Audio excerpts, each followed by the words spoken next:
Ini Rembang, Pak Bupati, ini kita bersyukur ini. Di Rembang itu ada manusia Quran yang tidak banyak dikenal orang. Jadi kalau Bapak Ibu tanya tentang fikih-fikih dalam Quran, itu beliau luar biasa itu. Namanya Gus Baha. Gus Baha. Kapan-kapan kalau ada pengajiannya, hadiri pengajian beliau. Itu diantara orang yang sangat mengerti Al-Quran. Hampir semua sanad-sanad hadis, sanad fikih itu bermuara ke Syekh Zaini Dahlan. Lalu kemudian turun ke bawah, itulah Syekh Bakri Syata, penulis kitab I'anatut Talibin. Lalu dari Syekh Bakri Syata turun ke bawah Syekh Mahfud At-Termasi. Termasi dari Tremas, Pacitan. Dari Syekh Mahfud At-Termasi turun ke bawah Syekh Fakih Mas Kumambang. Dari Kiai Haji Syekh Fakih Mas Kumambang yang mengambil sanad di Masjidil Haram dari Syekh Mahfuz. Tadi disebut ada Gus Baha, pengetahuan beliau hafal Al-Quran. Gus Baha Nur Salim. Assalamualaikum warahmatullahi wabarakatuh. Bismillahirrahmanirrahim. Alhamdulillahirabbil alamin wassalatu wassalamu ala asyrofil mursalin sayyidina Maulana Muhammadin wa ala alihi wa sahbihi ajmain amma ba'du. Sedanten kasepuhan Pondok Pesantren Hajen ingkang kula hormati, wonten Gus Zaki, wonten Pak Yasir, wonten sedanten ingkang kula hormati, Gus Rozak, Mas Nadif, sedanten saya hormati. Kula mungkin baru malam ini keluar setelah ibu sakit di ICU 22 hari. Tapi saya memang di rumah sakit tiap malam itu pulang untuk ngajar pondok saya, karena saya ngajar Syariatullah Al-Khalidah karangan Said Muhammad. Kenapa saya tetap ngajar? Karena kula niku termasuk orang yang sangat berkeyakinan kalian ad-dunya mal'unatun mal'unun ma fiha illa zikrallahi wa ma walahu au aliman au muta'alliman. Terus untuk menghilangkan laknatullah di dunia ini hanya zikrullah, termasuk yang disebut Rasulullah SAW adalah proses belajar mengajar, au aliman au muta'alliman. Terus kula niku sangat fanatik kalian yang namanya belajar. Karena niku sing kula anggap ingkang ngilangi adab, ngilangi laknat. Kula beberapa kali terdikte oleh baca. Misalnya baca sistem geologi bumi. Niku zaman wonten likuifaksi teng Palu. Itu beberapa ahli geologi tanya saya, Pak Bahak, apa ada pembenarannya dalam Quran? Terus saya bilang, sampean baca ayat ini dengan kamus bahasa Arab yang dikarang orang sekuler, atau bila perlu yang dikarang orang Kristen, biar kamu tidak nganggep saya ini nyari pembenaran. Selama ini alhamdulillah kadang kamus Munjid itu terkenalnya itu dikarang orang non-muslim. Tapi kadang itu ada hikmahnya. Hikmahnya adalah, tapi saya bukan berarti menganjurkan belajar Munjid, ini ada hikmahnya adalah madatul kalimah itu dimaknai secara benar menurut objektivitas ilmu. Singkat cerita tak suruh nyari makna maro yamuru mauron. Jadi Allah ngendikan teng surat Tabarok, apa kamu merasa aman? Merasa aman setiap saat manfis sama ayyakhsifa bikumul ardo fa idza hiya tamur. Allah zat yang menguasai langit setiap saat bisa saja melumerkan bumi ini. Jadi melumerkan itu ya bahasa Arabnya tamur itu. Jadi Allah sudah mengingatkan bahwa potensi bumi ini memang likuifaksi karena di bawah ada magma, ada air, ada macam-macam. Kemudian potensi bumi ini juga dihantam oleh benda-benda langit. Sehingga Allah ngendikan innallaha yumsikus samawati wal ardo an tazula wa la in zalata in amsakahuma min ahadin min ba'di. Jadi setiap saat mungkin meteor itu menghantam bumi, setiap saat mungkin Mars yang menghantam bumi. Sehingga kalau kita belajarnya itu geologi atau sistem galaksi, itu ketakutan kita ya pada likuifaksi, pada meteor yang jatuh, pada apa. Tapi kalau misalnya kita baca yang su'ul khotimah, ketakutan kita ya akan su'ul khotimah. Tapi terus kalau lihat berita TV corona, ya takutnya akan corona. Tapi setelah distatistikkan, misalnya belajar orang yang mati karena ngelindur, itu ya terus takut tidur, karena yang mati karena ngelindur itu juga banyak. Artinya apa? Membaca itu membentuk. Dan itu artinya belajar. Saya termasuk orang yang meskipun masih muda itu gak pati-pati mati. Jadi yang membedakan saya dengan bisnis PD saya kalau masalah ngadepi mati. Karena bukan berarti saya mesti soleh, mesti husnul khotimah, ya enggak. Ada istilah mati yang menyenangkan dalam diri manusia, yaitu Nabi ngendikan Allahumma ahyini maka natil hayatu khairan li wa tawaffani maka natil wafatu khairan li. Sebagian doa Allahumma ij'alil hayata ziyadatan li fi kulli khairin wal mauta rahatan li min kulli syarrin. Jadi mati itu akhir dari maksiat saya atau akhir dari potensi maksiat saya. Sehingga kata Sohibul Hikam, kamu harus percaya diri bisa selamanya tidak maksiat lagi. Orang kan tanya, masa manusia tidak bisa maksiat lagi? Ya bisa saja kamu pas toat terus mati, berarti sudah tidak bisa maksiat. Jadi ulama itu melihat mati itu akhir dari segala maksiat atau potensi maksiat. Di sini hebatnya lagi-lagi dia itu. Bohong fasik gendut kayak apa kalau mati saya ge. Tombone menang kabeh, saya ge menang kabeh. Sesuai kiai ini saya nih mboten saged maling, mboten saged korupsi. Oh nggih saya ini. Itu satu ilmu yang luar biasa. Meskipun ya tentu agak ngawur. Tapi itu bagus. Secara ilmu bagus karena al-maut adalah rohatun min kulli syarr. Lagi-lagi yang menyelamatkan itu illa aliman au muta'aliman. Proses belajar mengajar. Saya baca banyak tentang halal haram dalam kitab Imam Ghazali itu tak ulang berkali-kali. Saya itu dulu ya gak paham karena kitab paling susah di bab Imam Ghazali itu menurut saya kitabul halal wal haram. Termasuk bagaimana cara ngelola amwalus salatin yang terkenal korup sementara menyumbang kamu sebagai jaizah, sebagai hadiah untuk para kiai atau untuk para guru. Itu perdebatannya ulama itu macam-macam. Ada yang bilang haram karena itu potensi haram atau memang benar-benar haram. Ada yang bilang boleh. Karena kalau yang pakai kamu untuk kebaikan, kali dipakai mereka ruwet. Kebetulan yang partai ini lebih besar Mas Nadif. Ya alhamdulillah. Terus dikiaskan sama ghanimah. Lagi-lagi karena baca, saya itu pernah ditanya seorang dosen di Jogja. Gus, saya ini muslim mulai kecil dan saya peneliti, saya pernah sekolah di mana-mana. Yang ganjil dari saya tentang Islam itu satu, yaitu ghanimah. Kok kayak Islam tuh rampok gitu ya, perang sudah, orang kafir tuh kalah, hartanya diambil, gini-gini. Ya ghanimah. Terus saya memberi analogi, kalau ada garong ke kamu, bawa senpi, bawa pedang, terus kamu mengalahkan garong itu, alat-alat itu kamu kembalikan apa kamu sita? Ya saya sita, nanti dipakai garong lagi. Ya kira-kira seperti itu. Kalau dikembalikan ke orang kafir berarti menjadi kekuatan kekafiran lagi. Dan itu harbi. Dia baru nerima. Lagi-lagi ini barokahnya baca. Makanya saya diminta sama sini, ya saya tentu faktor hormat. Karena bapak saya memang dulu ngaji sama Badullah. Mbah saya itu terkenal wali, yang bapaknya bapak. Itu kalau kesini nyifati Badullah satu. Ndur sido mondok gini aja enggak apa-apa. Pondok elek lah, kiaimu wali. Zaman itu bapak itu di kamar kursi ya masih ada kakinya. Saya dulu sering dijak ke sini sama bapak. Jadi mbah saya itu terkenal wali dulu. Jadi mbah saya itu tirakat terus sampai kapundhut itu poso terus. Kebetulan cucunya agak niru. Saya tidak niru itu karena itu Gus Zaki. Memang disuruh tidak niru. Kata mbah saya kira usah tirakat, terus tak tirakat ya. Itu. Jadi saya Mbah Mun juga gitu. Kowe haram tirakat, wis tak tirakat ya. Saya seneng sekali. Tapi tua-tua kok mikir putu. Nah, terus nirakati putuku sopo.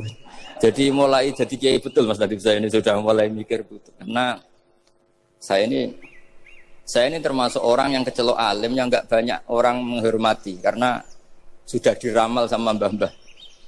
Di dulu mbah saya Mbah Nur Sam itu, kakak saya itu SMP, SMA. Kakak saya yang kedua juga SMP, SMA. Mbah saya itu Mbah Nur Sam itu yang nganterkan bapak ketika mondok sini itu. Yang ikrar karo Badullah Wali Mbah Nur Sam. Ahli tirakat, ahli puasa. Itu bilang, Nur, anak sing iki aja pondok, aja sekolahno. Sumben sing ngalim ku anak sing iki. Tidak saya hampir tamat SD sama mbah saya Tuban, mbah saya Naruan juga di Sabdo begitu. Singkat cerita sama Mondok Sarang. Mondok Sarang pertama langsung dikenal Mbah Mun, wong anak kiai jadi langsung dikenal. Didoni macam-macam terus jadi wong alim itu gak ada yang ngelem. Biasa aja untuk dongane wong sepuh. Ya sebenarnya saya agak kecewa ya, saya inginnya kan dianggap prestasi gitu, ternyata dianggap doanya orang-orang sepuh. Ya makanya kula niki mriki ya rodok ya syukurlah sama Bang Mutamakin sama semuanya karena tadi kenapa saya harus cerita ini. Quran sendiri mengakui bahwa orang soleh itu diantara aturannya adalah dzurriyyatam ba'duha min ba'd. Meskipun Allah bisa bikin orang soleh dari mana saja, tapi yang legitimit itu memang dzurriyyatam ba'duha min ba'd. Dan kata dzurriyah itu tasmalu auladal inas, kata Ibnu Hajar al-Asqalani, memasukkan turunan yang dari ibu. Meskipun tentu secara wali nikah atau secara disiplin nasab dari ibu itu tidak ngefek. Tapi dari segi fa'innal irqadassas bahwa sistem tubuh kita itu tetap ada gen dari seorang apa? Ibu. Sehingga banyak ulama tafsir mengatakan dzurriyyah itu tasmalu auladal inas. Dzurriyyah itu memasukkan turunan dari apa? Ibu. Bapak saya itu nasabnya nasab wali. Jadi mbah-mbahnya itu suka tirakat, suka. Ibu itu nasab kiai.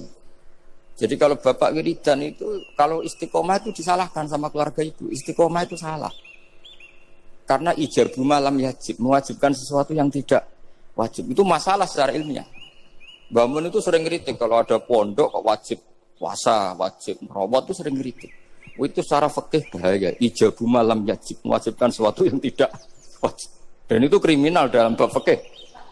Betul itu, sama cari di Sulam Taufik, babnya itu ngeri, ijabu malam yajib itu tidak dihitung minal kabair, dicari sendiri itu di bab Sulam Taufik, tidak perlu saya sebut, itu parah betul malah cara menvonis Abdullah bin Husain bin Thohir di Sulam Taufik, ijabu malam yajib. Tapi pondok-pondok yang tirakat tidak kurang dalih, niki buatan majibaken, ngelatih, buatan majibaken tapi nopo.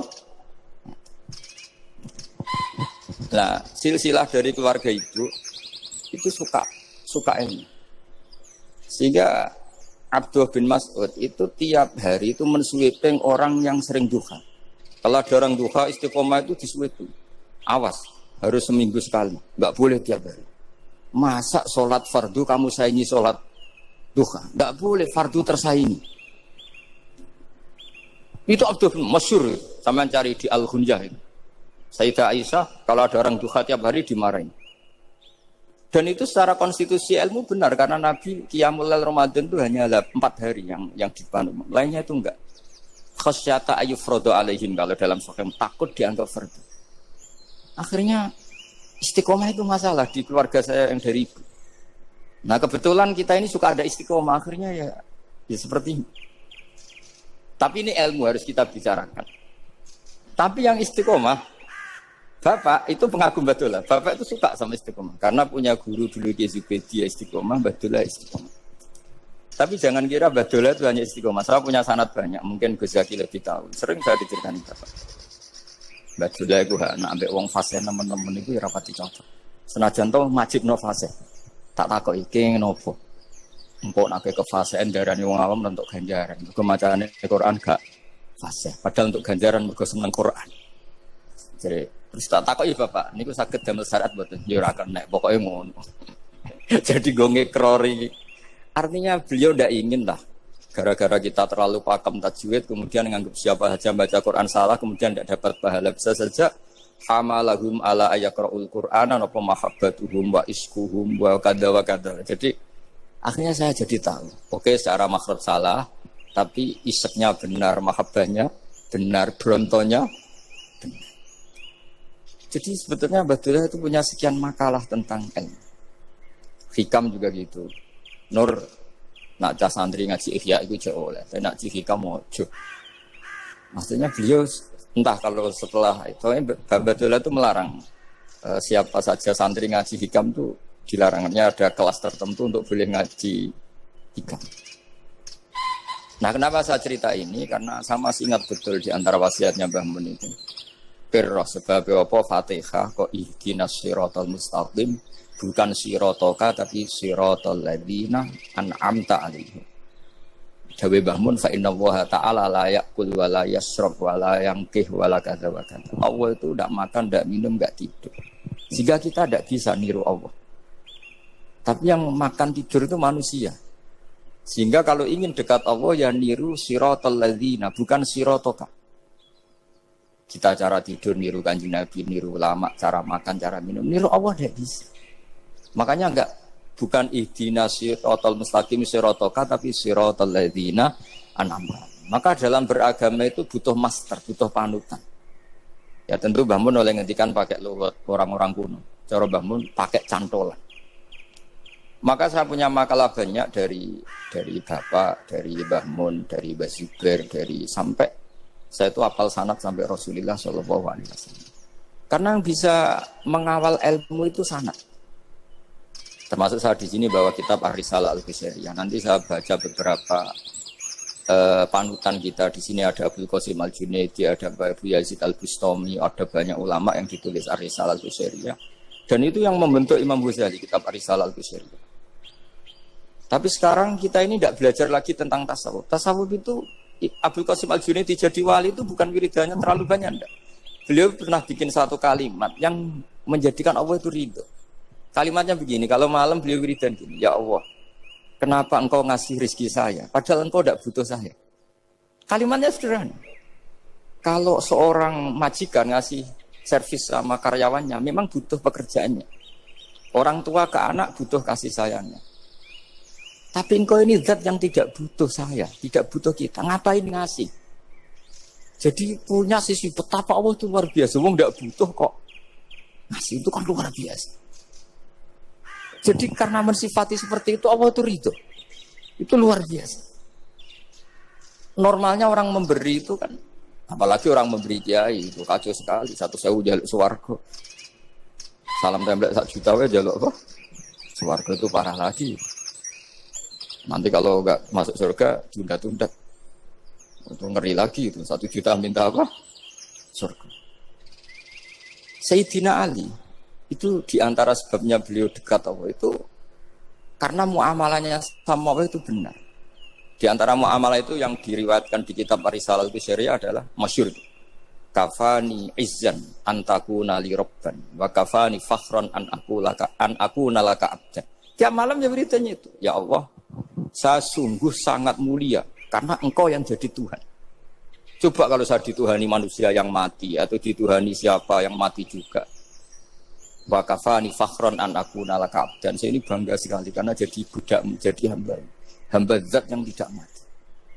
Jadi pakem-pakem yang menjadi masyrab kalau dalam bahasa tasawuf itu yang menjadikan wali.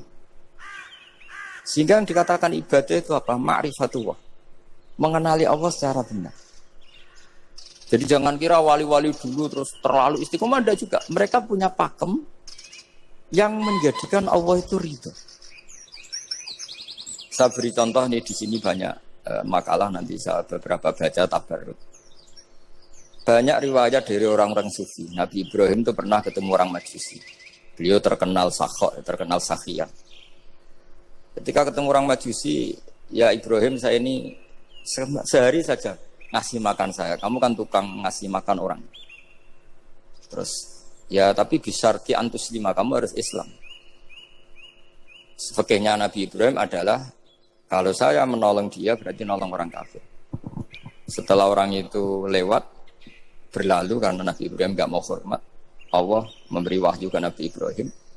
Kenapa ya Ibrahim gak kamu terima 1 hari, kamu kasih makan 1 hari? Ya karena dia Majusi. Kata Allah, dia umurnya berapa? 60 tahun. Tanyakan, pernah kelaparan kan hanya hari ini? Iya ya Allah. 60 tahun dia kafir tak kasih makan. Minta kamu sehari aja kok gak boleh. Akhirnya Nabi Ibrahim dipanggil orang Majusi, kejar dipanggil. Ayo tak kasih makan 1 hari. kok kamu sekarang jadi baik? Habis ditegur Tuhan. Terus kata, ahakadha yu'amiluni. Apa seperti itu Tuhanmu mengu'alamalai saya? Ya na'am. Akhirnya Islam orang Majusi. Jadi itu lagi-lagi ilmu. Jadi yang dikatakan ilmu itu satu teori atau kalimat atau apa saja yang menjadikan kita ini pakem. Meskipun pakem itu kadang sulit diterima orang-orang khusyuk. Orang khusyuk itu ya nyun sewu ada sisi nakalnya. Makanya Mbah Mun sering kayak jargon masyhur. Zada khusyuan, zada jahlan, tambah khusyuk tambah bodoh. Bukan bodoh dengan makna salah itu enggak. Memang kadang terus anti ilmu. Misalnya gini, ini contoh yang karena saya ini mengkhidmati ilmu, saya beri contoh yang urusan ilmu. Ada orang sujud diinjek orang fasik, kepalanya diinjek orang fasik. Terus si orang yang sujud tadi ini ada di Sahih Muslim, juga ada di Ihya. Wallahi la yaghfirullahu laka. Pakai sumpah, wallahi la yaghfirullahu laka. Allah langsung mewahyukan ke Nabi fi hadzal zaman, fi tilka zaman atau fi dzalika zaman.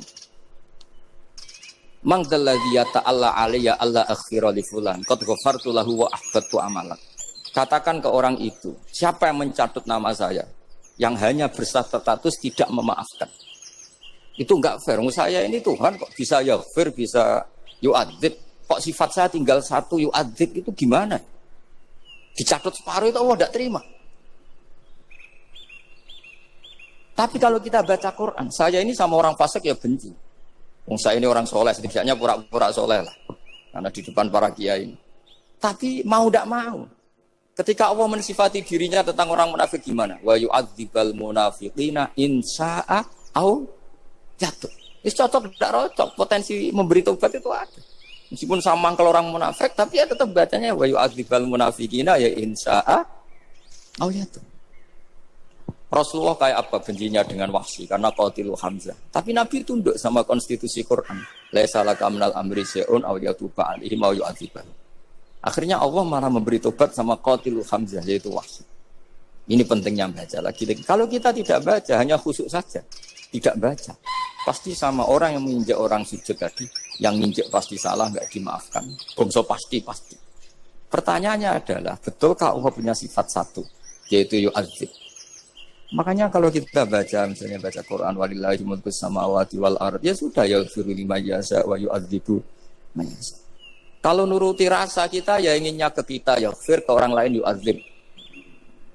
Tapi Tuhan kan enggak terima. Saya ini Tuhan kok didikte makhluk saya ini gimana? Enggak bisa. Sehingga ya ini lagi-lagi ilmu. Makanya saya cocok, enggak cocok itu suka baca. Saya suka sekali baca, mulai ulama dulu, ulama modern, setengah dulu. Mulai ulama yang kedunian sampai setengah kedunian. Suka. Saya dulu tuh gak suka uang. Karena saya memang tadi, mbah saya dari bapak itu wali mas. Kalau tadi Mas Nadif jujur, mulai Mbah Soleh itu suka bully mertuanya. Jadi saya alhamdulillah dia jujur. Jadi, Mbah Soleh itu menantunya Raden Asnawi. Itu ya bully-bulian sama ini, terus ditiru beliau ini. Itu gak suka sebenarnya. Saya itu ya pokoknya tadi kalau orang daftar wali itu kan gak suka sama karena mereka nangis ketika Allah menghentikan wa aqridu atau ayat-ayat anfiku atau orang baik disifati wa aqridu qardan hasanah. Itu hadal khitab li ahlil jiddi was sarwah. Ini khitab untuk orang kaya. Kalau isin Gusti jenengan nampen ngongkon infak kok kalau diinfaki. Jenengan nampen ngongkon ngamal kok kalau di ngamali. Jadi maka yuhibbunal mal, mereka tidak suka harta. Walakin diana luladzatal khitab bil infak, dan itu harus kaya dulu untuk bisa infak. Jadi itu uniknya. Akhirnya saya Imam Sa'roni penting juga kaya. Jadi wali untuk suka harta itu nunggu diperintahkan Allah. Alhamdulillah kita tidak, sudah wali dulu karena sudah senang harta balik. Jadi kayaknya keren kita dibanding wali-wali itu. Akhirnya wali itu tahu pentingnya harta setelah jadi wali. Kita alhamdulillah mulai kecil sudah tahu pentingnya harta. Kayaknya kita lebih wali. Imam Syafi'i itu dulu gak suka sama orang kaya. Saya berkali-kali ceritain. Karena dia dididik Sufyan As-Tsauri, Sufyan bin Uyainah. Tapi ketika ketemu Imam Malik itu kaya raya. Meskipun dia hidupnya sederhana, tapi kaya raya. Pas beliau mau, Imam Syafi'i dia agak-agak sopan kalau sekarang tanya, setelah jenengan ilmu yang saya harus ambil siapa?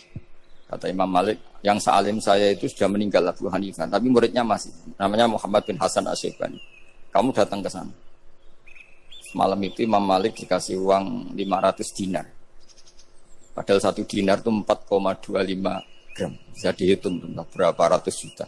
Terus separuhnya dikasihkan Imam Syafi'i. Nah, kasangoni. Pagi-pagi diajak ke Baki. Dulu Baki itu ada kafilah rental unta. Mana kafilah yang mau ke Irak? Kita. Ya sudah, ini antar. Tak bayari. Diantar Imam Syafi'i. Diantar ke Imam Muhammad bin Hasan Asy-Syaibani di Irak. Itu ketemu Muhammad bin Hasan Asy-Syaibani pertama itu apa? Dulu itu kalau ngitung uang di meja. Emas-emasnya di meja, uangnya dolar, semuanya di meja. Tambah kaget. Ini saya sama Imam Malik ingkar, ini malah lebih parah lagi. Kata Muhammad bin Hasan Asy-Syaibani, "Atak jabu min hadza." Kamu kagum dengan ini, merasa aneh? Iya. Ya sudah, ini tak kasihkan orang fasik. Tiga demenan, tiga judi. Jangan, jenengan saja. Kalau jenengan kan orang soleh dipakai kebaikan. Berarti orang soleh boleh kaya. Angsal-angsal. Semenjak itu Imam Syafi'i kebablasan. Sampai fatwa kiai fakir itu haram. Kiai bisa bikin rumah bagus, bikin rumah jelek. Haram.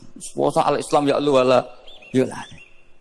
Nah, lagi-lagi kebetulan kita sebelum ngaji Imam Syafi'i sudah seperti itu. Jadi ini justifikasi. Lagi-lagi itu ilmu. Seorang lagi-lagi itu akhirnya saya baca kitabnya Imam Sa'roni namanya Al-Minanul Kubro. Itu beliau cerita wa mimma manallahu alaihi. Kesannya kayak orang sombong.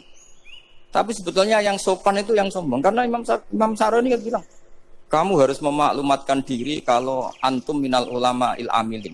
Kamu termasuk ulama yang amilin. Terus ditanya sama orang-orang, bagaimana kalau nyatanya enggak? Kamu tadi subuh sholat, ya saya sholat. Kamu tadi zuhur sholat, ya saya sholat. Kenapa ketika kamu maksiat ingat terus, ketika kamu taat tidak ingat? Berarti kamu anggap Allah itu menyesatkan kamu tok, tapi tidak pernah ngasih hidayah sama kamu.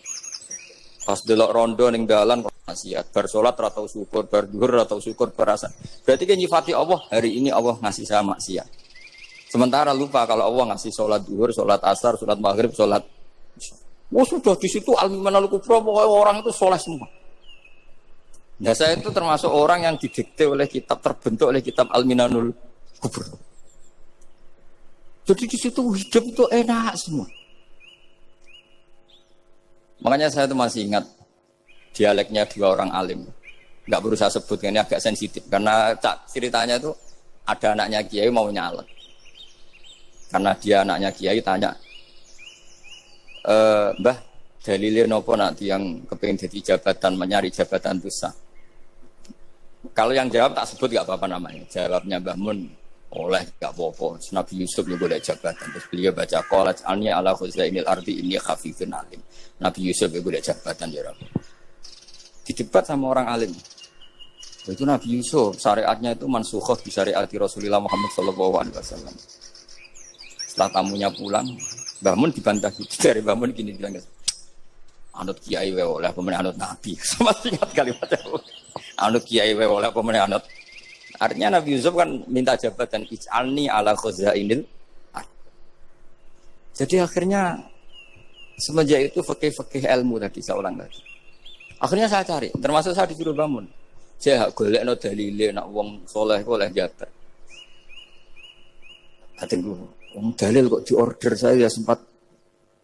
Ternyata saya cari-cari ya tadi am yahsudunan nasa alama atahum wa min fadli faqad ataina ala Ibrahim alkitab wal hikmata wa atainahum mulkan azim. Keluarga Nabi Ibrahim di antara sifat yang disebutkan Allah adalah dikasih mulkan azim. Sebab itu akhirnya kiai Indonesia itu mazhabnya Syafi'iyah semua. Politik ya kerso, jabat ya kerso, proposal ya kerso. Saya ini maksud saya ini yang menyelamatkan ilmu. Kalau orang busuk pasti gedeng. Kiai kok gelem proposal, kiai kok para pejabat. Tapi orang ilmu setuju. Nah saya nggak tahu setujunya itu bawaan ilmu apa bawaan nafsu tadi itu yang mulai saya data. Nah kalau saya kan bawaan ilmu saya baca. Itu bedanya saya dengan Mas Nadif dari bawaan baca. Karena kemarin saya dibully habis-habisan di Kudus. Saya tidak punya kesempatan bicara di menantunya Neng Mu'ah. Wah ini kurang ajar betul orang ini kata saya. Tapi saya nyari sisi positifnya. Kalau saya dibully kan saya madlum. Orang madlum gampang jadi wali. Yang dia bully berarti zalim, ya sudah berarti wali saya. Nah supaya dia juga wali sekarang tak bully supaya impas gitu. Jadi ini nolong beliau. Jadi saya 22 hari itu kalau habis subuh ke rumah sakit, tapi kalau asar pulang ngajar. Ya begitu terus. Karena mbah-mbah saya itu sukanya ilmu, Masya Allah. Karena ilmu itu penting. Apapun pakemnya para wali itu kalau diingatkan secara ilmu itu terus kayak runtuh. Saya berkali-kali mencontohkan. Dan itu valid, data itu valid. Sufyan bin Uyainah itu orang yang khusyuknya Masya Allah. Gurunya Imam Syafi'i, gurunya Imam Malik. Itu beliau menceritakan dalam kitab Hilyatul Auliya. Nabi Isa itu senengannya itu ceria sekali. Nabi Yahya itu senengannya bersemut, adusan, suka kayak takut akhirat, takut penyakit. Tapi bukan takut corona, enggak ya jelas. Saya akhir-akhir ini fatwa, sekarang jangan baca Uwais Al-Qarani, tapi Al-Qarni. Meskipun saya tahu ada yang baca Qarani di kitab-kitab, ada yang baca Qarni. Tapi sekarang wajib dibaca Al-Qarni sementara. Sekali dibaca Al-Qarani itu nisbatun ila. Iya, jadi makanya ini untuk sementara dibaca, ngikuti yang baca Uwais Al-Qarni. Meskipun di sarah-sarah apa bi fathir ra wakila bi sukun, ya sudahlah sekarang harus ijma dulu Al-Qarni ya, karena kalau Al-Qarani itu akhirnya Nabi Isa ditegur sama Nabi Yahya. Mali aroka dohikan ka'anna kata manumin makrillah. Saya melihat kamu kok suka tertawa, seakan-akan kamu merasa aman tidak kena azabnya Allah. Nabi Isa akhirnya balas tanya, Mali aroka abisan ka'anna katai asumin rahmatillah taknatu min rahmatillah. Kowe mbesengut wae koyo dunia orang rahmat, anane corona tok. Padahal ya ono mangan, ono guyon, ono nikmat. Dan itu figur besar, akhirnya kita tahu.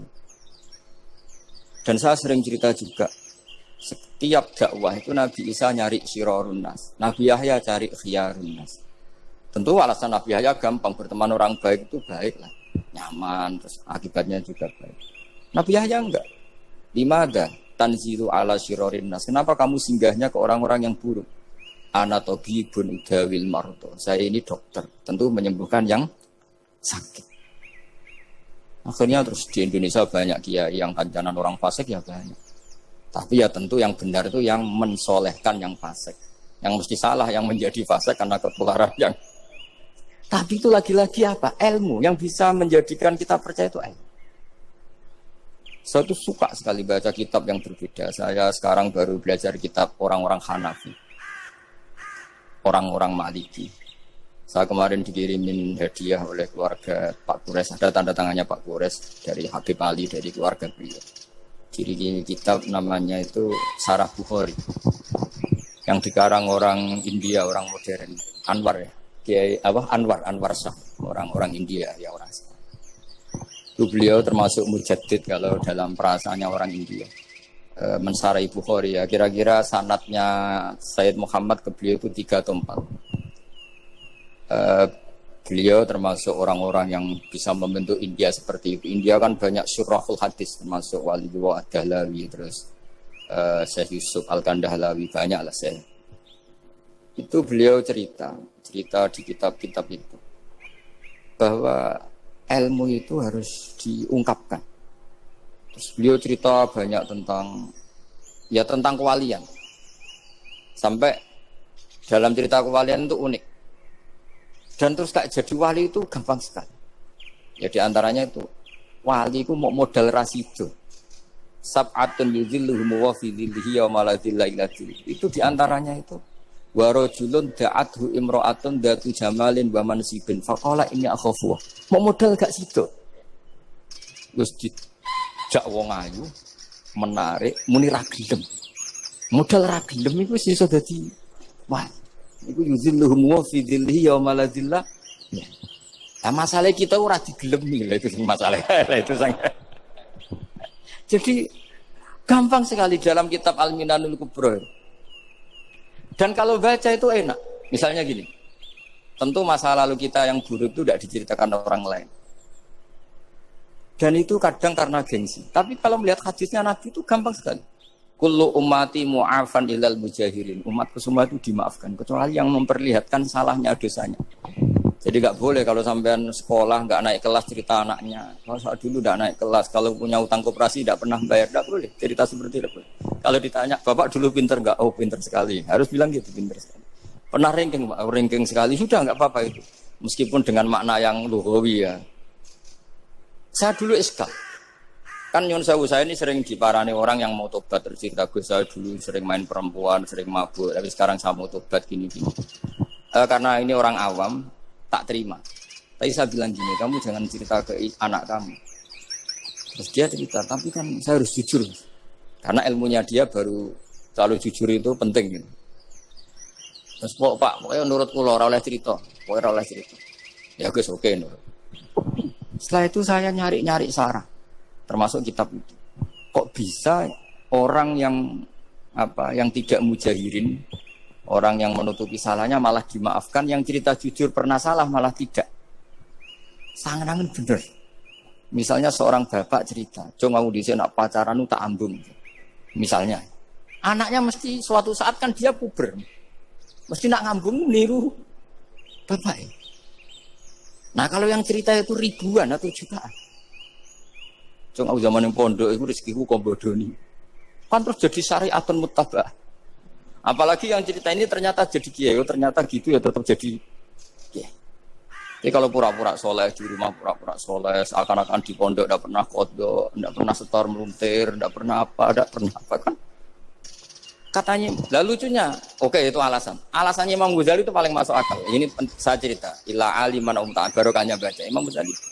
Fa inna Allaha ta'ala yakrahu zuhurul ma'asi. Wa min asbabi zuhur adalah al-mujahar. Karena Allah itu gak suka maksiat itu begitu kelihatan. Dan awal dari kelihatannya maksiat adalah semua orang cerita. Akhirnya maksiat dianggap biasa saja.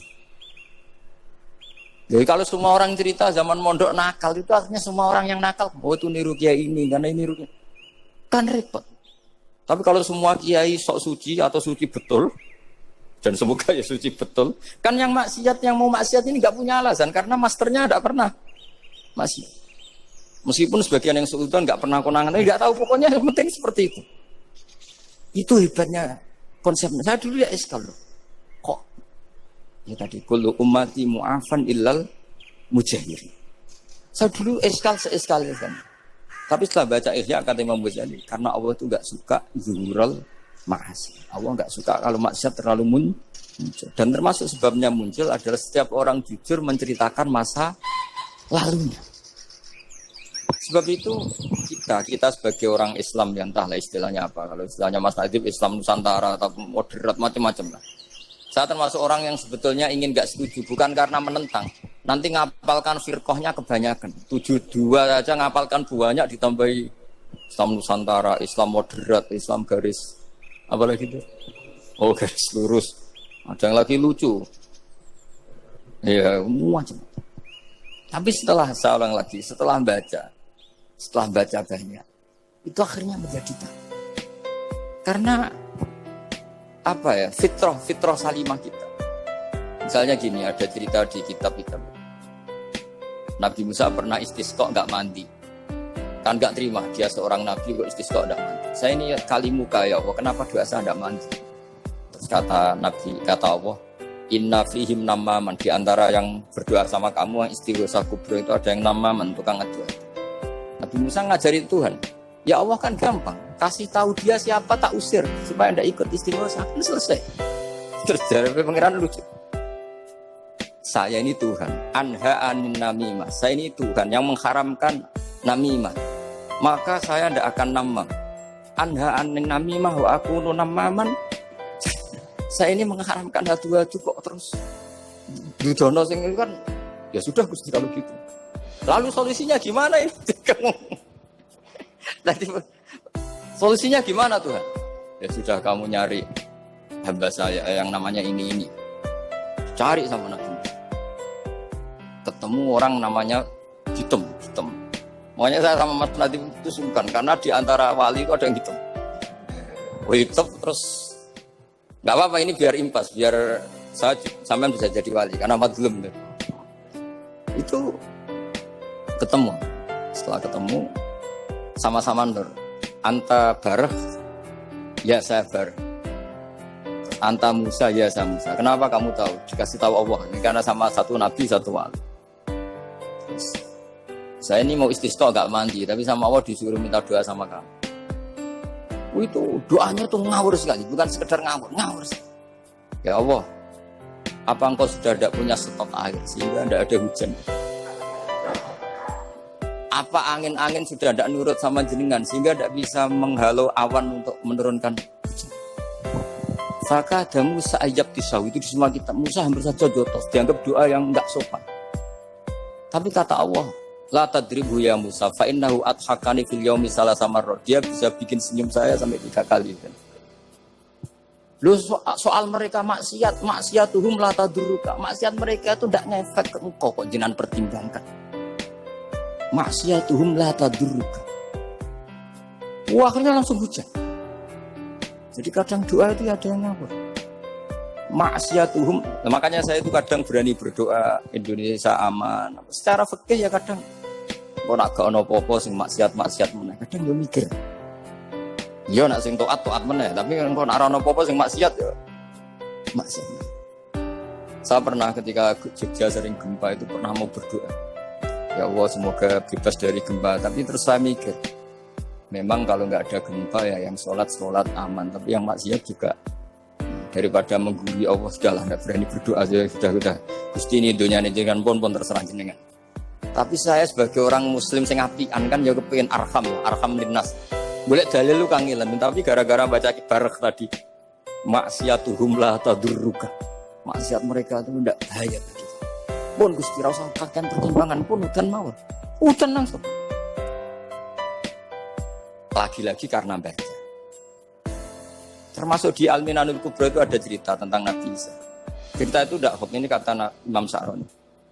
Ada orang itu perajin sepatu, perajin sandal. Ya Allah, engkau itu bilang butuh sandal ukuran berapa, nanti tak bikinkan. Engkau bilang kendaraan kamu apa, nanti saya yang fasilitasi ada ini. Pakaiannya kalau damis. Apa? Pokoknya saya ingin khidmah sama jenengan. Nabi Isa yang terkenal baik itu, ya paham mabibat sih hampir saja dipukul. Kata Allah, jangan Isa. Dia muji saya sesuai yang dia ketahui. Lagi-lagi baca. Jadi tidak bisa kita mengadili orang lain ini kalimat ini tasbih wa bil khalqi itu tidak bisa, tidak segampang itu. Kecuali yang ngomong orang-orang Mu'tazilah atau orang-orang Khawarij mungkin kita lawan karena berdasar ilmu. Kena wong lugu rusak. Karena orang lugu itu gimana? Seperti Ahmad ditanya, kamu mukminah? Terus dites sama Nabi. Aina Allah? Fa asyarat ila sama. Allah di langit. Coba kalau kamu tauhidkan, Allah la yakhullu fi makanin. Berarti kan masalah itu karena Allah laisa kamitslihi. Saya juga pernah diprotes kiai, kenapa ada istilah senyum, istilah susah. Padahal Allah enggak pernah susah. Tak tanya gitu. Saya kan sering bilang Allah susah, Allah apa. Gus, kok gitu? Padahal Allah kan enggak pernah. Tak tanya, kamu hafal Quran? Enggak. Ya sudah. Baca aja ayat falamma asafu nantaqamna min. Itu doire asafa itu kan asifa ya safu asafan. Jikutkan wazan afala berarti asafa yusifu. Berarti dengan ata lah.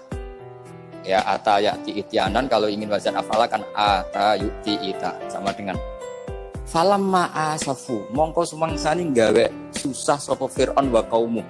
Nah ini sih Fir'aun mari ribet, mari aku susah, aku pengiran ciri tandingi intaqamna minhum katamu. Akhirnya dia itu bilang boleh ini Quran ya istilah Allah susah. Iya sembol aku apal Quran jadi spontan bahasaku mbok salah mbok ora ono kembaran Quran. Sampeyan masih khusyuk ora hafal Quran akhirnya yo ngene iki kata saya. Akhirnya jebule ilmu iku penting wis suwe nah ilmu iku penting kata saya. Jadi ini lagi-lagi illa aliman au muta. Jadi saya tuh dapat barokahnya ilmu. Saya sebagai manusia ya takut mati, tapi tadi Kalau kadang-kadang melihat mati itu rohah mingkul lisarin. Kita ini meskipun nyun sewu sekarang tidak zina, tidak korupsi, potensi itu tetap ada. Dan yang bisa mengakhiri potensi itu apa coba? Al-maut. Sehingga Nabi mengajarkan kita itu gampang sekali dalam beragama. Is'alil hayata ziyadatan li fi kulli khairin wal mauta rohatan li min kulli syarr. Lagi-lagi ilmu yang menyelamatkan kita itu. Sehingga Umar bin Abdul Aziz ketika mau meninggal, semua keluarganya nangis. Dia tanya, kenapa kamu menangis? Karena engkau mau meninggal. Memangnya setelah saya meninggal mau kemana? Ila Rabbin Karim, ila Rabbin Rahim. Jadi segampang itu untuk melihat. Nah, tapi kalau kita tidak baca, seakan-akan wah mati ngeri nak mubin rokopi. Seakan-akan di alam sana hanya ada neraka. Padahal anak indadoni abdidi. Daripada nganggep neraka masalah atau eleng pangeran kan ini.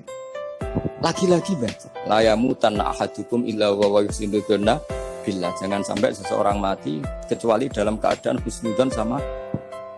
Saya tuh masih ingat Gus Yagi pas Bapak gerah itu tak antar ke Karyadi di Semarang. Itu mau kapundhut itu cek bulan. Dong ngapain mati mbok gawe ning hotel karena di pavilion.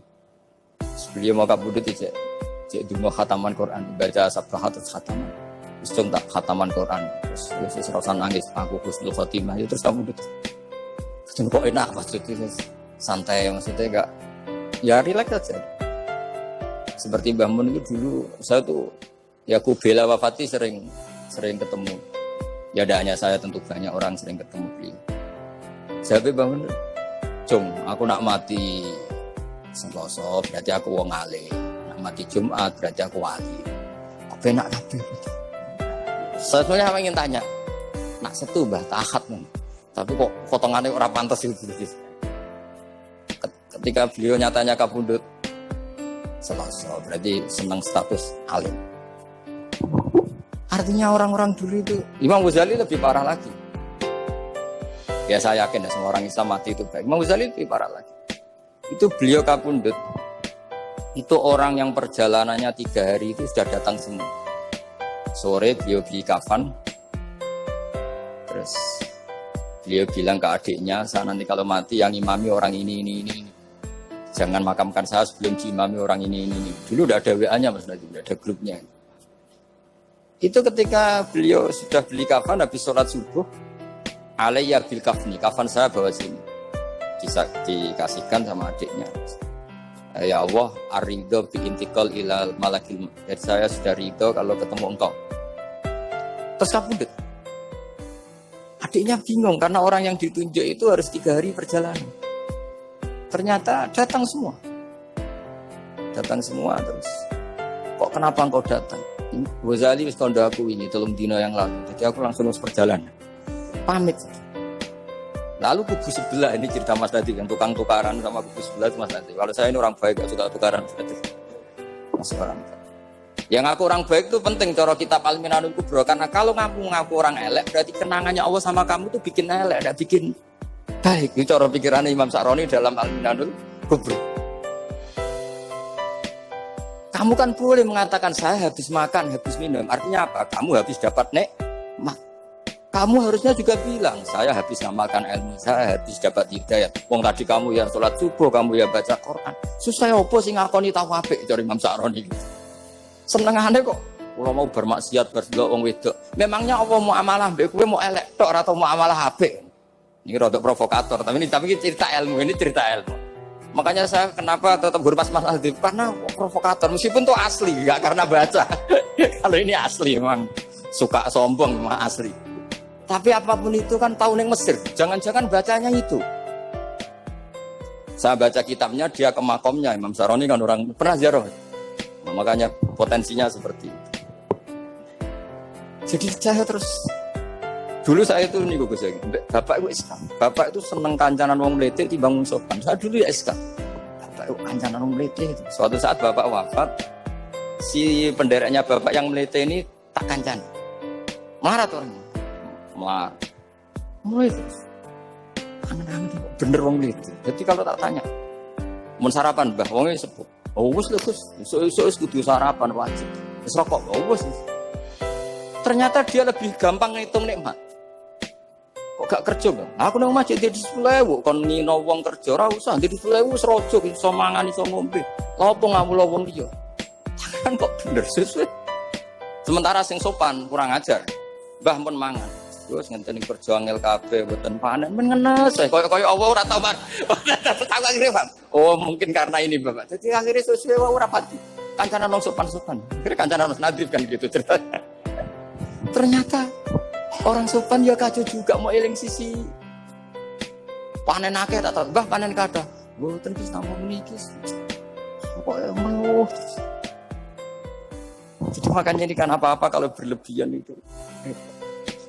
Seperti saya pernah ditanya, kalau orang Jawa Timur itu hormatnya sama kiai, kalau sama orang biasa itu kurang betul. Kalau orang Solo itu sopan-sopan, tapi ya sama-sama ada masalah. Kalau ada kultur semuanya sopan, nanti ya hum yukrimuna aliman wa fasikon wa solihan wa tolihan. Soleh, sopan yang berlebihan akhirnya sampai pernah ada seorang kiai latihan. Ini kisah nyata. Itu teman saya. Ketemu orang Solo dihormati. Sempat GR, barokahnya ilmu saya dihormati orang.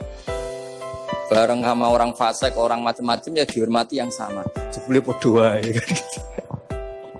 Artinya gini, kalau akhlak itu benar-benar kelebihan, tapi kalau berlebihan la farqa bainal alim wal jahil wal fas was soleh wat toleh, karena semuanya dihormati. Tapi kalau misalnya ada Jawa Timur yang membeda-bedakan manusia, kadang kita ini juga beratnya semua itu ibadah, semua iyalullah, semua. Jadi terus kita ini mikir yang benar yang mana setelah mengkaji ilmu, lagi-lagi setelah mengkaji. Nah makanya saya ingin sekali ilmu ini harus dikembangkan terus. Karena saya kenalnya Mbah Dola, Mbah Sahal, semua masyayikh ini min haitsul ilm. Karena ilmu ini yang cukup. Islam itu nggak bisa dikawal dengan khusyuk, nggak cukup. Yang bisa mengawal Islam banyak. Sebab itu fa'alam annahu la ilaha. Makanya orang Khawarij itu kata Rasulullah syarrul khaliq. Kenapa orang Khawarij dibenci Nabi? Karena suka khusyuk, suka ibadah tapi tidak suka ilmu. Mereka menyalahkan Ali karena nggak cakap mimpin, menyalahkan Muawiyah karena gulingkan Ali. Semuanya disalahkan. Artinya kharaju min aliin wa kharaju min Muawiyah. Akhirnya disebut Khawarij. Dia tidak bisa memaklumi kemanusiaannya manusia. Makanya saya suka ada orang jadi wali itu karena sholatnya di belakang. Yang jadi soft awal saya jadi wali, bisa ini sama yang paling soft belakang. Ditanya, kenapa kamu ketemu saya di sini? Bukankah kamu orang yang sholatnya di soft akhir terus? Iya, saya jadi wali karena sholat di soft akhir. Kenapa? Tapi bu, koyok merasa ora pantes, koyok suci-suci yo dhewe sowan pangeran wani kok ngarep. Jadi yang mendorong dia enggak berani soft awal karena tawadhunya, masuk sak saya kok ngadep pangeran kok ngarep koyo wong top. Cara santri kok setor nomor 1 kok wis lanyah kayak gitu. Jadi jangan-jangan yang setor paling buri itu pinter mergo tawadhu. Sampai ngelalar maksud. Jadi kok penak jadi wali. Jadi saya kalau baca kitab ya nanti tabarruk dengan Arisalah Al-Qusairiyah karena ini terakhir ya, karena di sini Pondok Thariqah saya menghormati sekali Mbah Dola yang Mbah Nafi Gus Zaki. Itu ceritanya mbahnya Mbah Mun kandung namanya itu Mbah Ahmad bin Su'aib. Itu ngaji sama Sayyid Abi Bakar Sato yang Sohibul Li'anah. Nah Sayyid Abi Bakar Sato itu punya kakak kandung yang sepuh namanya Umar Sato. Karena ada 3 saudara, Umar Sato, Utsman Sato, Abi Bakar Sato. Ketika mau kondur, saya ingin thariqah. Kata Sayyid Umar, ya sudah, kamu thariqahnya kitab ini, dikasih kitab Ar-Risalah Al-Qusairiyah. Kitab itu sama Mbah Su'aib dibawa di sarang Mbah Ahmad Su'aib. Mbah Ahmad Su'aib masuk kita syukur karena Mbah Nafi itu ngaji di sarang menangi Mbah Ahmad Su'aib. Jadi yang sholawat askat takhiyat itu masih dari Mbah Ahmad, bukan dari Mbah Zubair, dari Mbah Ahmad. Jadi Mbah Nafi di sini pernah ngaji Mbah Ahmad, pernah ngaji Mbah Zubair. Nah, Mbah Su'aib ini pernah ngaji di sini Mbah Murtado. Kajian mana Mbah Murtado? Waturoyo. Jadi di Taraujum Mas saya sarang itu Mbah Su'aib dulu itu pernah ngaji di Waturoyo. Makanya saya diceritani Kang Mahmudi putranya Mbah Zain. Itu ketika Mbah Imam sudah sepuh ngaji, sowan ke Mbah Imam sama abahnya atau sama siapa lah. Mbah Imam sudah sepuh, sudah sepuh. Bendi le, kula kajen, apa rene badhe mondok. Gak ikhlas yo, ilmu dhisik dijupuk wong sarang, apa mbok jaluk meneh. Ya ini cerita dunia ki ya. Jadi karena dulu Mbah Su'aib itu ya babanya Mbah Imam, ya orang tuanya Mbah Imam, ya babanya Mbah Mun, karena Mbah Mun punya mbah namanya Ahmad itu bin Su'aib. Itu guyonannya Mbah Imam, gue ora trimo ya. Ilmu itu kayak nolong kajen apa mbok jaluk. Nah, gitu. Karena sebagian masa sarang dulu ya istifadah di hajen ya istifadah dari sarang, ya sudah seperti itu. Ya memang siklusnya seperti itu. Jadi ya sudah biasa seperti itu mulai dulu. Saya saja sudah menangi itu. Saya dulu ngaji Mbah Mun, mungkin cucunya Mbah Mun yang ruju-ruju ngaji saya, nanti anak saya ngaji cucu yang ya sudah gitu siklusnya seperti itu. Sehingga terus tarik kembali ke kitab Ar-Risalah Al-Qusairi. Dikasih kitab Ar-Risalah Al-Qusairi ya sama Habib Umar Satta. Dibawa ke Indonesia. Barokahnya luar biasa. Dan itu cara ngarang, manhajut taklifnya adalah menyebut wali-wali. Nah, di antara alasannya adalah ihdinas siratal mustaqim, siratal ladzina an'amta 'alaihim. Jadi berdebat wasilah, mendoakan orang yang sudah meninggal, menghormati orang-orang yang sudah meninggal, itu sudah final. Karena Allah sendiri ketika menjelaskan kesalehan, itu adalah meniru mereka, meniru orang. Karena kita tidak mungkin niru Allah la ya'kul wa la yashrab, Allah la yanam wa la kadza wa kadza. Allah tidak nikah. Kalau kamu niru nikah, nikahus sholihin. Niru ibadah terus. Nah kok terus sithik-sithik Allah langsung terus piye carane wong ihdinas siratal mustaqim siratal ladzina. Jadi sebetulnya masalah haul, masalah menghormati orang yang sudah meninggal harusnya sudah selesai karena ihdinas siratal mustaqim siratal ladzina an'amta 'alaihim ghairil maghdubi 'alaihim waladdallin. Terus ini saya untuk tabarruk sama Ar-Risalah Al-Qusairiyah. Ini bukan niat menggurui, tapi saya baca beberapa manhajut taklif, terutama ini untuk anak-anak yang masih sekolah di Matoleh atau alumni-alumni yang muda. Tentu saya tidak akan gurui para kiai, tapi ini penting ya, sepenting saya sampaikan. Jadi misalnya di sini disebut pertama Ibrahim bin Adham, di antara yang disebut pertama. Terus yang diceritakan di sini adalah makalah ketika santrinya disuruh saya belikan daging terus dikasih uang, ternyata tidak cukup. Kalau nggak cukup ya sudah murahkan saja. Ternyata dimurahkan artinya nggak usah beli.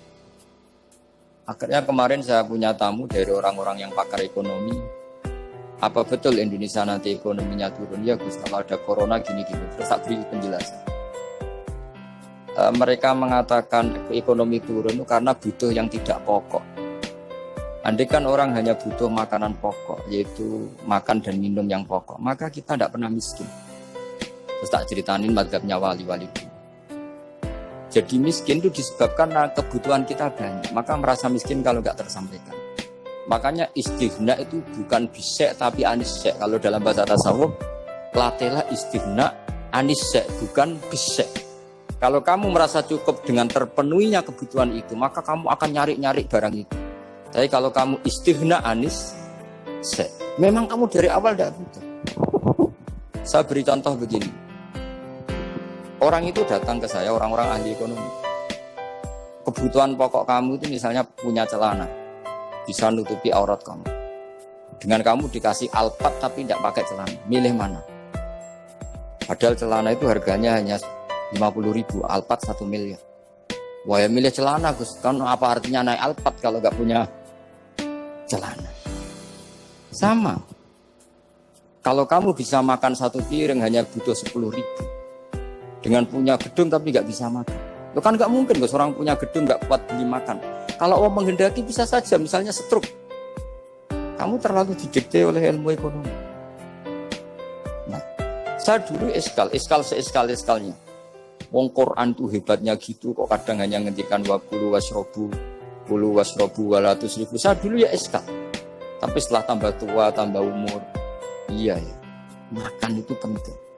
Sehingga nikmat bisa makan tuh di atas nikmat punya alpat. Karena orang nggak punya alpat tuh nggak apa-apa, tapi kalau nggak makan. Orang nggak punya uang 1 miliar nggak apa-apa, tapi kalau nggak bisa makan, nggak bisa minum. Nah, Quran itu harus diartikan seperti itu. Sehingga kualitas wakulu wasrobu itu luar biasa, kan ini pokok. Tapi karena kita didikte oleh adat, seakan-akan kulu wasrobu itu biasa. Khalidina Fiyah juga gitu, ini kembali kitab yang dihadiahkan Pak Kures ke saya. Khalidina Fiyah itu sebagian ulama mengatakan, kamu di surga itu abadi. Kenapa Allah memaklumatkan ada kata Khalidina Fiyah? Kata ulama itu, andaikan kamu tahu di surga itu 100.000 tahun, kamu tetap pun gosok, ada yang sereten nggak nyaman, karena berakhir. Artinya apa? Kalimat Khalidina Fiyah ini kalimat kata kunci. Di surga selamanya lama. Andaikan tidak ada kata selamanya lama, waduh, berarti bidadari 70 wayu kabeh. Jebule kok ora sido, jebule kok berat. Jadi nggak nyaman kalau tidak ada Khalidina. Lagi-lagi saya tahu maknanya itu ya barokahnya belajar. Nah makanya kalau minta sekali ini karena katanya ini streaming live atau live streaming untuk anak-anak yang mau belajar, tolonglah baca sebanyak-banyaknya karena kita bisa seperti ini, bisa apa semua itu ya barokahnya baca. Ini saya baca tabarruk sama Nabi Ibrahim tadi ya satu aja, Khalilur Rahman Ibrahim. Ini di kitab saya halaman 170 Al-Risalah Al-Busiriyah. Saya bawa kitab yang sudah saya pelajari. Saya nanti ninggal untuk kaminan kitab baru supaya tadi, karena ini ilmunya ulama-ulama dulu. Dulu ketika belum ada cetakan itu kalau kiai ngasih hadiah itu pasti kitab. Makanya saya sering hadiah kitab sama kiai-kiai karena dulu itu nggak ada mesin cetak, sehingga kalau mau mendobelkan itu harus ditulis lagi. Jika takrib yang kecil itu sering wafi ba'din nusakh. Karena ini nulis sin, yang lain nulis sod. Makanya Nyun Sewu termasuk ada kiro asab asbabnya itu. Lasta alaihim bimusaitir kalau riwayat kita. Tapi orang Arab, al-lughatul fusha itu tidak ada yang bisod. Yang bimana saya torah itu bisin. Makanya banyak juga yang tetap baca lasta alaihim bimusaitir. Yang baca sin ya nulis sod, yang baca sod tetap nulis sin. Karena mau tidak mau. Jika saya kalau belajar Rasul Utsmani memang bahasa Arab itu dari awal memang unik. Misalnya ihdinas sirat, zirat, itu memang tak baca di kamus. Aslus sirat itu asirat. Jadi umurnya sin sama sesuatu itu wasin. Ya, kok tahu loh tahun kelahirannya. Jadi justru yang sirat itu minas sirat dari sin. Saya heran. Sampai saya tuh istighfar, masa shot sama sin itu tua. Sin. Tapi tak angen-angen ya benar. Karena madatul kalimah itu mesti yang pokok. Shot itu punya watak sifir. Kalau ada sifatun zaidah mesti posisinya dia juga lebih mudah.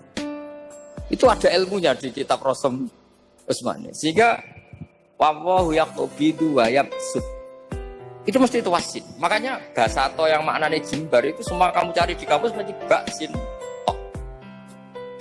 Tapi orang Arab dulu sebagian baca itu kayak agak short, makanya ditulis short. Tapi dibaca. Dan bayangkan kalau sampean ngarang kitab, murid sampean tuh ono setengah pinter, setengah goblok, setengah ngelamun. Akhirnya kitab takrib yang kecil saja wafi ba'din nusakh.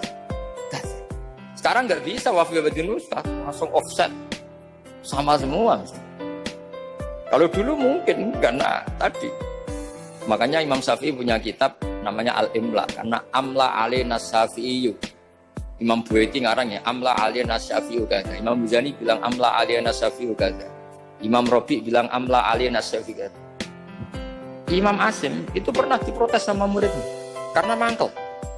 Tapi mangkel ilmu ya. Allahul ladzi khalaqakum min du'fin, kadang dibaca min du'fin. Pas ngaji sama Musybah walam yakullahu kufuwan ahad. Pas ngaji sama Imam Hafiz walam yakullahu kufuwan ahad. Lama-lama itu ngajinya enggak pernah bandar. Imam Asim itu ya unik. Dua orang ini ngaji enggak pernah bandar. Pas di pondok cocokan. Walam yakullahu kufuwan ahad. Duh. Kufan. Orang kufuwan. Cocokan. Lah aku diwacana kufuwan. Aku diwacana kufuwan. Cocokan. Ayo sowan bareng. Sowan bareng. Kita geger sama Subah. Katanya jenengan bacanya kufuwan. Iya, tak bacana kufuwan. Kenapa ke saya kufuwan? Ya kamu tak bacana kufuwan. Terus kenapa? Terus aqra'tuka ya Subah ala ma aqra'ani Zirrun bin Hubes. Wa aqra'tuka ya Hafiz ala ma aqra'ani Abdurrahman bin Habib As-Sulami. Semenjak itu terus kita kalau bilang Asim, qira'atu Asim diriwayati Hafiz. Karena Subah ini lebih dekat ke qori-qori yang lain, lebih dekat ke Nyuwun Sewu Imam Nafi'. Imam Nafi' adalah imam sing yuhammis, suka Hamzah. Sehingga saya berkali-kali cerita, andai kan tidak ada qiraah kuf'an, kita tidak pernah tahu maknanya kufuan. Karena mirip-mirip nakis wawi, Mas Najib. Karena ghoza yaghzu ghaswan. Padahal kafa ayak fa'u kuf'an jelas mahmuslah. Jelas itu mahmuslah. Nah uniknya Imam Asim, kalau fi'il itu pakai Hamzah. Allahu yastazi'u. Tapi nanti kalau masdar huzuan. Jadi Imam Asim sudah unik. Untuk masdarnya ditakhfif hamzah jadi wawu, tapi untuk fi'ilnya tetap Allahu yastahzi'u, bukan yastahzi.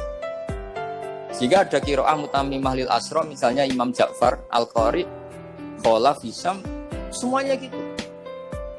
Kalau saya jadi yu'minu itu protes loh. Amanah asluhu a'mana ala wazni af'ala. Di'elah. Imanan asluhu i'manan ala wazni if'alan. Ubdilatil hamzatu saniyah ya an yu'ya ba'dal kasrah. Kenapa yu'minu tidak jadi yu'minu? Wong sama-sama sebelumnya ada dhammah. Kalau sebelumnya fathah kan jadi alif amanah. Sebelumnya kasrah jadi ya imanan. Kenapa yu'minu tidak di'elal? Imam Asim ya aneh. Yu'minu enggak di'elal, amanah di'elal, imanan. Amin di'elal, wailaka amin. Dari kata amin. Akhirnya dua murid ini protes. Sesuai Imam Asim jawab, wes ta jong kowe ngajimu aja bareng. Kowe ku Subah tak wacakno guruku sing jenenge Zirrun bin Hubes. Kowe Hafiz tak wacakno guruku jenenge Abdurrahman sing As-Sulami. Wes ora usah takok meneh. Nah, semenjak itu terus anggere muni qira'atu Asim ala riwayati Hafiz to bi riwayati. Sama tak ceritani, zaman Nabi Sugeng itu ada riwayat. Wong Bedui itu muhammis, orang Bani Tamim itu suka Hamzah. Jika kalau manggil Nabi itu ya Nabi Allah. Wong sing nyeritakno tentang hukumnya Allah. Karena Imam Asim baca ya gitu di fiilnya Nabi ibadi an Nabi nyeritakno sir. Amma yatasaalun anin nabailah. Jelas itu mahmuslah. Tapi pas bilang nabiyun itu ditakhfif pakai ya. Makanya masyhur di qiraah Asafah wa Quraisyun lam tuhammis wa Banu Tamimin tuhammis. Orang Quraisy itu gak suka Hamzah, Banu Tamim suka Hamzah. Sehingga qiraah ada kuf'an, ada kufu'an, ada kufuan. Hus'an karena ya jelas matinya haza ayaza'u mesti hus'an. Kalau Mas Nadif senengane kafara yakfuru takfiran. Niate elek tapi ini sorof betul, bukan niat nyerang siapa-siapa. Ini benar-benar sorof, benar-benar gak punya kepentingan. Sehingga Ja'far al-Asir atau dibacakan Ja'far al-Qari, bacanya ya minan nabiin, ya ayuhan nabiu. Dan kita nyaman, kita sebagai peneliti tafsir nyaman. Karena terus jelas maknanya, ya ayuhan nabiu, he wong sing tukang nyeritakno ketentuane Allah. Misalnya kena khitab nabi, nyeritakno sira ibadi ing pira-pira kawula ingsun anni anal ghafurur rahim. Atau wa nabbihum lan nyeritakno sira hum ing wong akeh al-dhaifi Ibrahim tentang tamu-tamu Nabi Ibrahim. Kita tahu kalau nabiyun adalah yaknya bukan asli,